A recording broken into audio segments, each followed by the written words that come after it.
మీ వల్ల మాకు మేలు జరిగి మా అబ్బాయికి పెళ్లి సంబంధం ఖాయమైందని విష్ణుగౌరి పూజ చేయమన్నాం. జరిగిన అవమానం మనసులో పెట్టుకోకుండా పెద్ద మనసుతో మమ్మల్ని దీవించండి. ఇంటి దగ్గర జరిగిన అవమానం నిత్యం అభిషేకం చేసే శివుడి దగ్గరే కొట్టుకుపోయిందమ్మా. దేవుడు మిమ్మల్ని అందరినీ చల్లగా చూస్తాడు. నెక్స్ట్ నువ్వే పిన్ని. కుదరదంటే త్రిశూలం తీసుకుని పొడి చేస్తారు. నన్ను రచ్చకీడ్చాలని అత్త పాదపూజ పెట్టించింది. ప్రమీల, అత్త చూస్తూ నించుంటే చచ్చేదాకా కన్యగానే మిగిలిపోతావు. వచ్చి పాదపూజ చెయ్యి. అలా చూస్తామేం ప్రమీల? ఇప్పుడు కూడా అభ్యంతరం చెప్పి అందరి ముందు పరువు తీసుకోకు. అక్కడికి మీరేదో ముందు నీ సంగతి చూసుకో, మిగతా వాళ్ళ సంగతి తర్వాత మాట్లాడొచ్చు. పసుపు రెడీగా పెట్టాను. పారాణి కూడా పక్కనే ఉంది. అమ్మా ప్రమీలమ్మ, అంగే కూర్చున్నది నా భార్యదా అనుకోవద్దు. విష్ణుగిరి వ్రతంలో కూర్చునే పెద్ద ముత్తైదువు సాక్షాత్తు నారాయణి, అంటే గౌరీమాత. దేవుళ్ల పేర్లు చెప్పి ముసల్దాన్ని కాళ్ళు పట్టించాలని చూస్తున్నారు. ఈవిడేంటండి ఇంత బెట్టు చేస్తోంది? పసివాళ్ళు ముసలివాళ్ళు దేవుడితో సమానం అంటారు. ప్రత్యేకించి చెప్పాలా? ఈవిడ మాటలతో వినే రకం కాదు. ముందుకు నెట్టండి.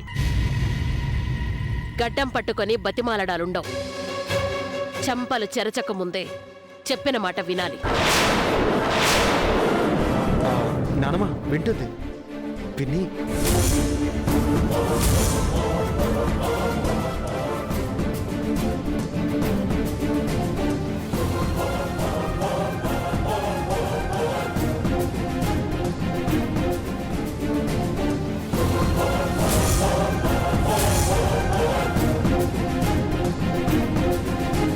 ఆగు.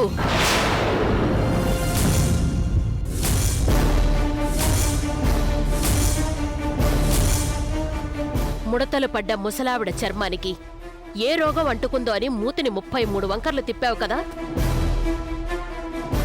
నీ ఒంట్లో ఎంత చేదుందో ఎవరికి తెలుసు?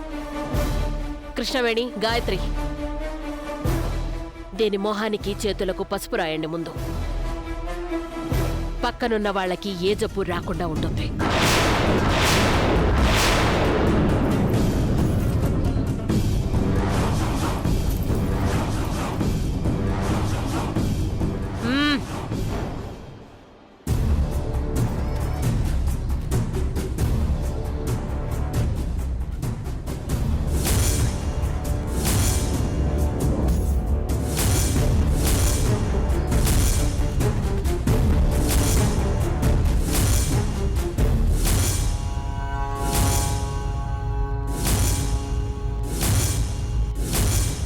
మహాదేవన్ గారు, అమ్మా, అభిషేకం చేసేటప్పుడే కాదు. అమ్మా, అలాంటి వాళ్ళది నిజమైన ప్రేమ కాదు, అది వ్యామోహం. ఎగ్జాక్ట్లీ చిన్నత్త. నిజంగా ప్రేమించుకున్న వాళ్ళు అలా చేయరు.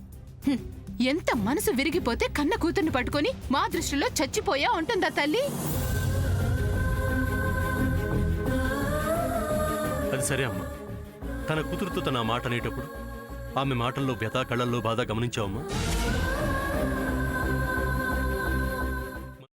పెద్దబాబుకు బర్త్డే విషెస్ చెప్పు కూడా వెళ్ళాం కదా. ఊరికే ఎలా కాలిపోతుంది? మంట పెడితేనో పడితేనో తగలబడుతుంది.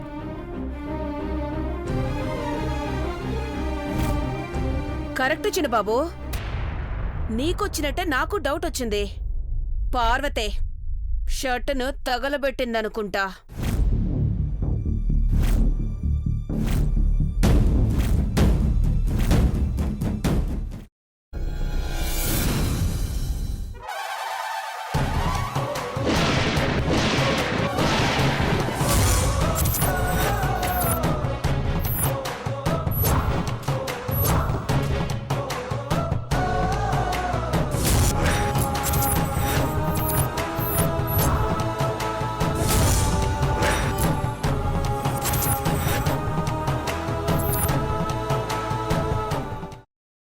తర్వాత పొట్టు తీసేసి చాప్ చేసి పక్కన పెట్టుకోవాలి.